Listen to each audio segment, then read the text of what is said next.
I've been doing that for a very long time, like saying, hey, what do I need to do for you to simply teach me what you know? You know Right. what I mean? So the value and wealth of knowledge that I have has come from me putting myself in position to learn. Hello and welcome along to another episode of the Need to Know Music Show for Switchbox TV. I'm Ruben Raubstein, and joining me is the fantastically talented singer, songwriter, producer. Alvin is here with me. How are you, Alvin? You all right? I'm wonderful, man. I'm wonderful. Love it, love it, love it. How you doing, man? Alvin Garrett. I'm telling you what, there's a lot of people that have just not been able to stay still during lockdown. And by the sounds of things, you're one of those people that gets even more creative, releases new things. I can see the t-shirt already, which I love. Talk me through, Woo, woo. there it is, The Lightness of Love, because it was a project and an album that got released. And recently, what was the initial drive for you behind making that and starting the project? Well, I'll take you back to the first project that I released in during the pandemic, which was The Awakening, which was Yes. inspired by social unrest here in America, George Floyd, pandemic. Mhm. And that was how I expressed my view of the world at that time. That project was filled with introspect, and I like to say heaviness. You can feel it and hear it in the album. But I got tired of that feeling. And so I sought out a release from that feeling, and that's where the lightness of love came. Yeah. It was looking for music, even on the internet, just listening for music to sing to. And I wrote a song called Go Together, and my two daughters loved it. And we started dancing together, hanging out. And I was laying in the bed one night, and I was like, this is the lightness of love, LOL. It makes you want to laugh, it makes you feel good. And I just kept writing. So it was honestly a personal journey to lift the heaviness of the pandemic from myself. And it ended up being a beautiful project that spreads this feeling of lightness, and you can hear it in the music. So that's how it began. Is there something a bit bittersweet in the sense that one of your drives to start that project and make it was racism and the George Floyd case, for example, but coming out of it on the other side, you've released an incredibly powerful record. Is there something that it's always in the back of your mind and you're thinking that it's still, there's a little bit of bitterness inside the record still? No, actually, there's no bitterness inside my music. Mhm. Certainly, even in the awakening, is Yeah. all filled with love, but it's a different uh, vantage point of thought, right? So even in the awakening, that album was about saying, take a look at this a different way. Take a look at what may be hidden behind what you see with these, Right. and look from here. But the lightness of love was a different relationship, right? With love itself Mhm. that says, I'm not going to allow anything else in this world to bring me down. I'm going to experience a lightness of personality, a lightness of thought, and share that with the world. So forgiveness is the first step in love, is saying, hey, I forgive the world that may have been heavy on me. I forgive you. I'm not going to let you control me. I'm not going to let the images that I see and things happening to other people control my daily state of mind. So that is all wrapped up into this music. Even though the songs are about love and relationship, it's the feeling of it that I Yeah. wanted to capture. So in interviews like this, I can dig into it and talk about the sonics, the feeling, the emotion that went into the project, and Yeah. let people know that there's so much love around you that can lift your spirits if you just embrace it. Hmm. And by again, to use one of the words that's right on your t-shirt, but the lightness in people as well, but also in the music that you release. I also wonder that, of course, music is one of the best ways to almost process the world. What do you think that should be changing, maybe about society, to address these issues that are just apparent, sadly, every day? Well, first thing you have to do is you have to talk to human beings. Like, you can't read about them on social media. You can't define the world by what you see in mainstream media. You Mm. actually have to sit and talk to other human beings that look different than you, come from a different background than you, and listen, right? Most people never do that. Most people never sit, like for instance, I'm a black male. Some of my closest friends are white males. Mm. And they hear things coming from me that they've never heard their entire life. Right. You, like you yourself did not create racism, right? You didn't do it. Right. You're just a father.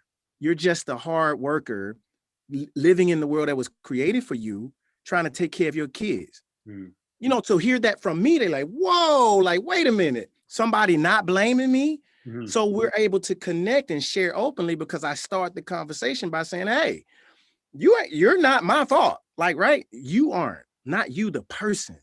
Maybe there are things that should change about the system we both were born into, but I can't get your hand in partnership if I'm pointing fingers at you, right?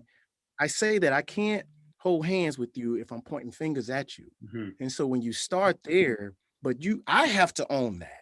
Mm. I do it. And I take that as my responsibility to engage the world. And that's from the LGBTQ community. As a straight man, I have my own thoughts. I feel that there needs to be with straight men and gay men need to be able to hold hands and say, it's okay that we're both different.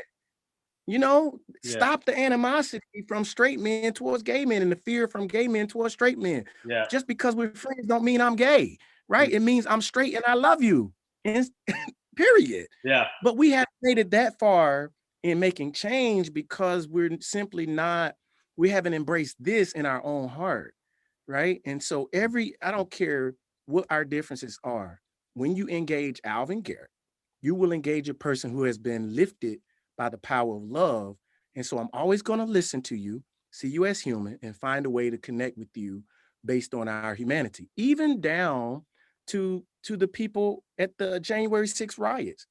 I know what we saw in the media, but I felt the pain of people who felt lied to, people who felt uh, helpless, right? It was the helplessness that drove them to extremism. Right. Well, there's so many other groups that feel helplessness and that are inspired by people they trust. That happens every day all around us. So instead of just saying, oh, they're insurrectionists and just writing them off, you can't help them if you can't feel them, right? So how can you expect somebody to help you if you don't allow them to feel you? And you can't scream at somebody and make them feel you, right? Being heard is not the same as being felt. You know what I'm saying? And so for me, making this music and having opportunity to dialogue about this is what I do every single day. You know what I'm saying? And just bringing awareness and awakening and saying we have to engage each other with a specific type of love and peace that says, you are not my problem, right? You may look like what they told me was my problem. Right. You yourself are another human being. Right. Right. And your passion for this as well is so apparent in the music as well. And Grammy nominated as well. So huge congratulations on that. And what's the initial reaction to that when you find out the news? What is Alvin Garrett thinking at that time when he hears that? Well, laying in the bed with my daughter and my good friend Ruben Studdard, American Idol. The best one's called Ruben, you know. I know, right? I was thinking about that. A lot of people may not know that Ruben Studdard, American Idol, and I came up in the same city. And so he's the one that called me and told me I was nominated. And it didn't set in until like the next day or two when I posted it on social media and everybody went crazy. Folks want to interview. I'm like, okay, this is real, you know? So, but my response to it was different than what most people think. It actually humbled me. And it made me feel like, okay, everything I do next has to be worthy of that title. I can't fumble, and not that I was, but it put even more pressure on me to step it up because I'm like, I can't put this on my name and anything I put out or do is anything less than worthy of it. You know what I'm saying? So it really challenged me to go harder, not to be like, yeah, man, I'm Grammy nominated. No, it was like, I'm Grammy nominated. And I deserve it because of my work that you listen to. You know what I'm saying? So did it put a bit of pressure on you maybe? Challenge. I love pressure. Like I'm an ex-linebacker, play football, pressure God. Life without pressure for me is boring. That's But to be fair, when you're from Alabama, you get born with a football, right? Ooh, you better believe it. I mean, Alabama pretty much have a monopoly on football. It's crazy. But so for you, so not quite the pressure you felt, but an increased sense of challenge for you. Yes. What they say, we say, pressure can either bust a pipe or it can make a diamond. See, Right. so for me, I embrace pressure. I love it because it makes me step up. And that's the same thing from playing football. It's like, hey, when the going gets tough, you get tougher. You find something in you that you can only access in the toughest of circumstances, right? So I embrace that in life. Like I'm looking for it. I'm like, bring it on, bring it on. And it fires me up and sort of gets my adrenaline going. So life without challenges to me is sort of, okay, let's find a challenge, Yeah. Otherwise you'd go looking for it. Right. and honestly, during the pandemic, I found the challenge within.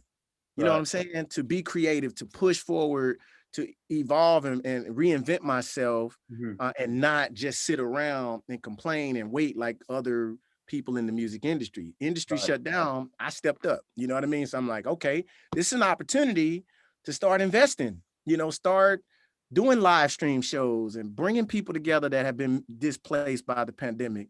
So I actually spent more and invested more to say, when I come out of this pandemic, I'm going to look different than I went in, and it's paying off. And in terms of as well, the industry that did for a while, like you said, I mean, shut down a little bit. Is that then hard for you to kind of seek advice from people, or were you kind of, especially during the pandemic, kind of left to your own devices quite a lot? Well, I can be honest. I've been at this for 20 plus years, and I've been a student. I'm a college graduate, got an honors degree from Sanford University here in Birmingham, Alabama. I'm a student of life. Like, so since I've been touring, uh, I've always seen everything as a learning opportunity. I mean, there's very few things that I haven't learned about this music industry because I seek to learn. So I didn't need to call anybody for advice. I'm giving the advice. You see what I'm saying? And that's not a cocky thing to say. I'm just being honest. Yeah. That's with all humility. I have listened to people for years and years and years. I've connected myself. And I tell people this also. I took some really humbling deals just for knowledge. I said I took some no money upfront deals to say, just teach me what you know. And the knowledge I learned from the people I worked with and served under was like, you cannot measure the amount of knowledge you can gain from just being close and serving and paying your dues around somebody you can just simply ask questions you can't find answers to in books, right? So that I've been doing that for a very long time, like saying, hey, what do I need to do for you to simply teach me what you know?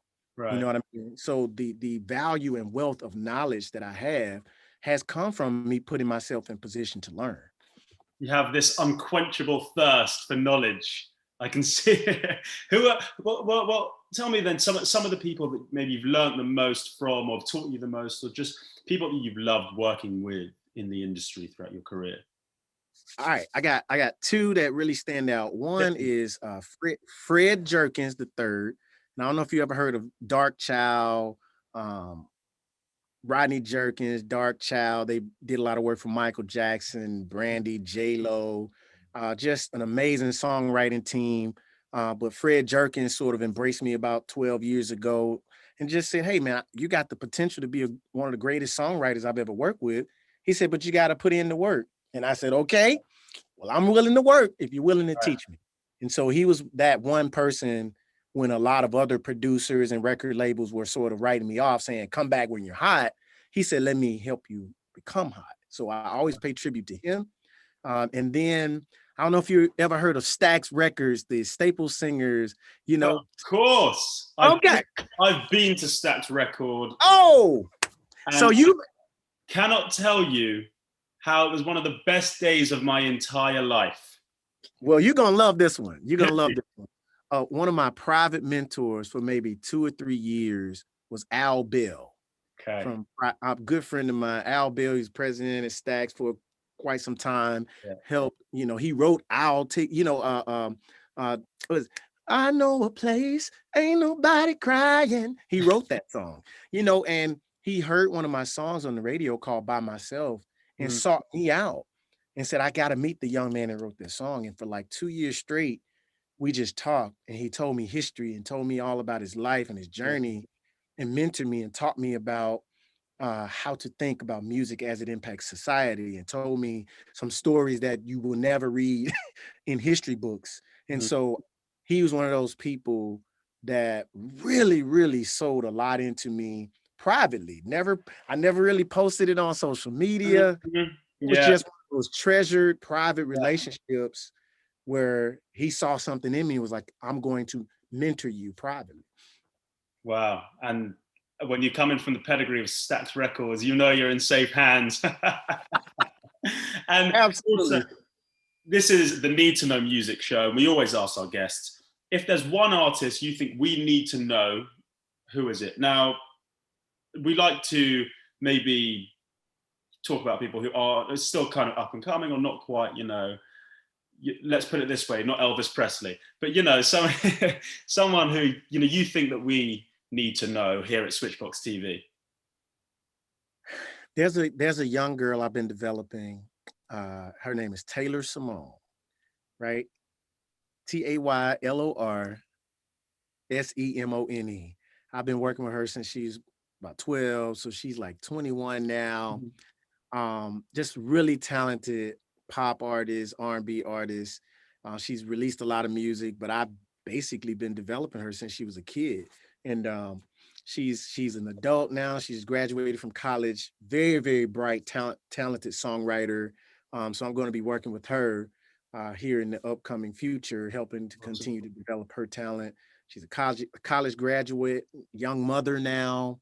Awesome. Just a strong story, beautiful young lady, and just wholesome, right?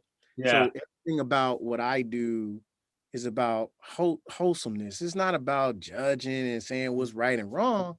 It's about just being wholesome and increasing the quality of life through your engagement. You know what I'm saying? No matter what the topic is, making life better through music. That's my platform. I stand for that. I even teach it through my philanthropic efforts with my songwriting classes, even for rappers, teaching them to stop killing your listeners, stop shooting them. Right?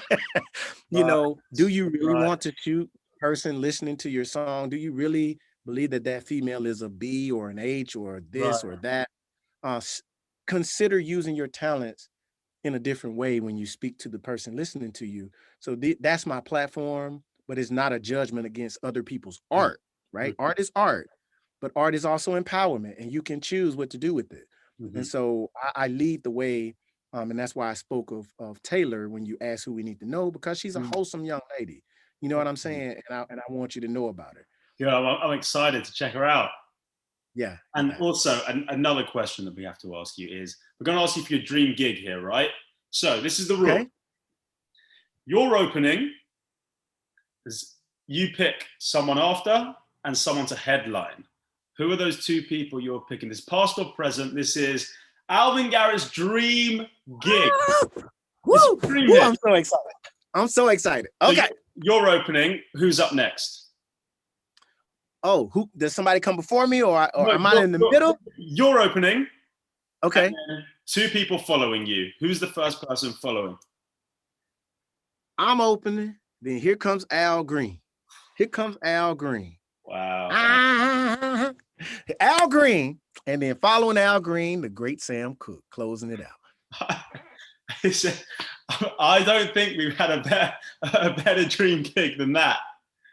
Boy, could you imagine me, Al Green, and Sam Cooke in the same room? Oh my gosh. I'm really struggling to think how we could make that better. I don't think we could. No, you cannot Alvin Garrett to Al Green to Sam Cooke. Where would you want it? What venue? What location? I just see a big, huge field and people just out there, just sitting, loving each other, just getting all kind of soul. You know, I don't even see an Yeah, inside being. I see yeah. trees. I see the moon. I see I stars, see and drinks flowing. I see food yeah, everywhere. people sweating Yeah. and like, I love you, man. I love you. I see some funky sunglasses on everywhere. Woo, horn players. I mean, just a soul fest like no other. Alvin Wow, Garrett, Al Green, and Sam Cooke. I And love I that. answered that so easily because those are the two artists that people say I remind them of all the Yeah. time. It's, man, it's something in my voice that reminds them of Al Green, but there's something in my spirit that reminds them of Sam Cooke. And Hmm. so it always happens. And so I started embracing it and really looking at those gentlemen. I love them as artists, but looking at what they represent to people to say, why do people see Right. them in me? You Hmm. know, and it's not to pay tribute through singing their songs all the time, but to be what they stood Hmm. for their generation. You know what I'm saying? Yeah. Sam Cooke was an empowered artist who understood the business of music, empowered other people around him, but he sang to the world. Mm. You know what I'm saying? He didn't exclude anybody with his songs. He didn't just sing to black people or white people. He sang to people. Yeah. You know what I'm saying? And so I love that about his legacy. And I do the same with mine. I just, if you hear it, you feel included. And that's what we love about your music. Honestly, we're massive fans here at Switchbox TV. And just thank you so much for coming on and speaking to us, because genuinely, I just feel so much happy after speaking to you, Alvin. I'm sure everyone watching this when it gets released is just gonna have a better day. And thank you just for the light that you shed in your music. And we cannot wait to hear more of what gets released and whatnot. So thank you very much, Alvin. Appreciate it. Absolutely. Well, I just tell you and your followers to stay tuned. Got a new deluxe album coming out with 4 new songs coming Yes. out next month. We'll make sure you know about it. First leading song is a song called Flowers, meaning let me give flowers to the people that have impacted me while they're alive, right? While they can receive the flowers. So a couple of the people I mentioned, I'll be paying tribute to them as I promote this music. And I also pay tribute to you for allowing me to share my light and my love with you and your listeners and your Oh, followers. well, thank you. The pleasure's all ours. Thank you, Alvin. Yes, sir. Take care.